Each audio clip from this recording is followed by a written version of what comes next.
Hello, this is Afrosynthesis, and today I decided to talk my thoughts on Final Fantasy XIII. Final Fantasy XIII is the 13th installment of the Final Fantasy series, and even though it has mostly good reviews from critics, it's looked down harshly by fans. Like, damn! Son, calm down on the hate train. I mean, yes, the game is not amazing, and there are some flaws, but it still has some good aspect that makes it a very good JRPG. You see, the game's about these group of people trying to fight against the fate of their abandoned and deceived by a post-Falsi, while they're trying to escape the purge. You see, in the wonderful world of Final Fantasy XIII, everybody lives in a floating sphere called Cocoon, and the world below is called Pulse. And in the past, they had a war. And now everybody on Cocoon are damn shit scared of anything to do with Pulse, to the point they started to kick out anything that comes in contact with Pulse off of Cocoon.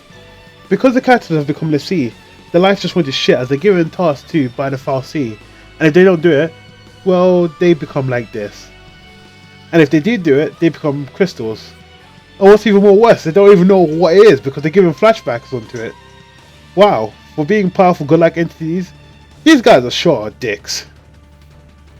Now if we get to the main characters, we see Lightning, who literally just had the worst birthday ever, in which for a present she found out that her sister became Lessee, and that she wants to marry a idiotic boyfriend. Then we have Snow, the idiotic boyfriend, who believes that his ragtag groups of rebels are stronger than an army.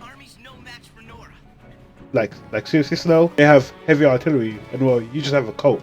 And some couple of hand grenades. And then there's Vanille, who makes one of the weirdest sounding games. I really get afraid if something might catch me. Then we have Fang. What can you say? Pulse Australia, mates! Saz? Black Sail type number 1. But I do say, this man has one excellent afro. It's so majestic. And then there's Hope. Like, you better hope that you don't play with this character! Yeah, his mother gets killed because of Snow. No, you douche. The main gameplay element is the Paragon system. Basically, in the game, there are 6 roles, and every character innately learns 3 of those roles. Those roles range from attacking to defending, healing or buffing. And what the Paragon system does is that it allows you to change your roles while in the middle of battle. You need some magic? Paradigm shift. You getting fucked in battles? Paradigm shift. Want to be buffed? Paradigm shift. And seriously, those of you who said that this game is all just about auto battle, you clearly haven't played this game for long because holy god is it so important to set up your paradigm before battle. Also, when you fight, you will notice this bar. If you want to win, you better fill this up by switching your role to Avdra, because when you do, you will stagger the fool. When enemies in this state, they take a lot more damage and it becomes easier to interrupt the skills in action. Every time you beat an enemy, you get points, and you can dump those points to your respective character role trees, which can give them more stats and skills. Even though some characters have the same role tree, they do learn different skills at different times. It's the reason why Saz and Vanille are so fucking badass.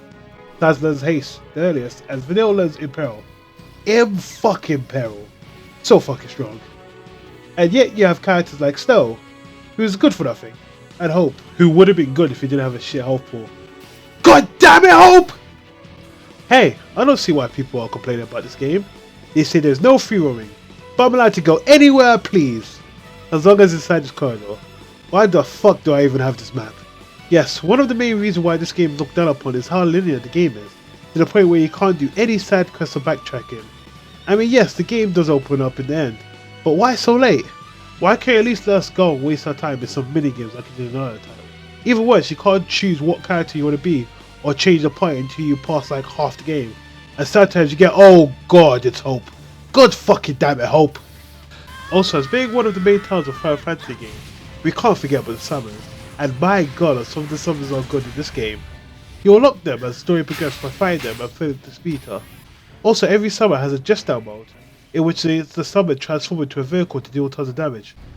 But god, Hope one is like the best. As like the developers knew, people will be pissed off because it's so damn squishy. So they made you summon a fucking fortress. I'm like, fuck the car, fight me at my castle. Okay, let's be serious guys. Final Fantasy XIII is a subpar Final Fantasy game, but it's a good example of a JRPG, and I thought some people actually described what Square Enix were trying to do. Create a very story-driven RPG, and they felt they had to limit areas in order to achieve this. So I will applaud Square Enix for going out of the comfort zone. In fact, I know a friend who hated the combat system, but told me he still played the game just because he thought the story was just that good. and honestly, no characters are buying this game. In fact, hope is very useful. I just hated how you could die very easily. If you don't mind linearity in games so that you can tell a better story, then this is for you. But if you do hate when a game doesn't give you full options, and you like to take the slower turn-based action, then you probably might not like this game. So yeah, I hope you enjoy. Nope, hope is definitely a piece of shit.